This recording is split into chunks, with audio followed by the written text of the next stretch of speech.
পবিত্র রমজান মাসের শান্ত রাত। চারিদিকে চলছে তারাবির নামাজ। মসজিদে মসজিদে মুসল্লিরা মগ্ন এবাদতে। কিন্তু ঠিক সেই ছুটে চলা সময়ই মোটর বাইক। হঠাৎ করে নীরবতা।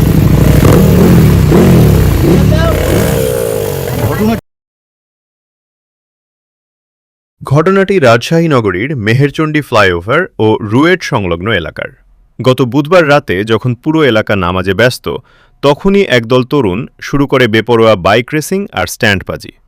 পরিবর্তিত সাইলেন্সার পাইপ লাগানো মোটরবাইক থেকে বের হতে থাকে ভয়ঙ্কর শব্দ। এতে শুধু রাস্তা নয়, কেঁপে ওঠে আশপাশের পুরো এলাকা। স্থানীয়দের অভিযোগ, এটা নতুন কিছু নয়। দীর্ঘদিন ধরেই গভীর রাত পর্যন্ত এই এলাকায় চলে রেসিং, বিকট শব্দ আর বেপরোয়া বাইক চালানো। বারবার নিষেধ করা হলেও কোনোভাবেই থামানো যায়নি এসব কিশোর ও তরুণদের। কিন্তু এবার ঘটনাটা ঘটে রমজানের রাতে, তারাবির নামাজের সময়।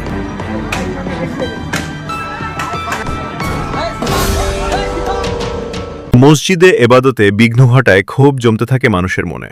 অবশেষে তারাবির নামাজ শেষ হতেই ধৈর্যচ্যুতি ঘটে এলাকাবাসীর। কাজলা রুয়েট চত্বর থেকে শুরু করে মেহেরচণ্ডী ফ্লাইওভার পর্যন্ত ক্ষুব্ধ জনতা অবস্থান নেয়। সামনে যেসব মোটরবাইক পাওয়া যায় সেগুলোর ওপরই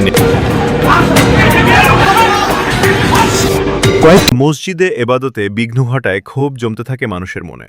অবশেষে তারাবির নামাজ শেষ হতেই ধৈর্যচ্যুতি ঘটে এলাকাবাসীর। কাজলা রুয়েট চত্বর থেকে শুরু করে মেহেরচণ্ডী ফ্লাইওভার পর্যন্ত ক্ষুব্ধ জনতা অবস্থান নেয়।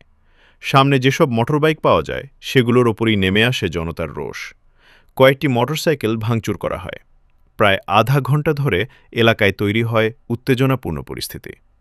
খবর পেয়ে দ্রুত ঘটনাস্থলে পৌঁছায় পুলিশ। পরে পরিস্থিতি নিয়ন্ত্রণে আনে আইনশৃঙ্খলা রক্ষাকারী বাহিনী।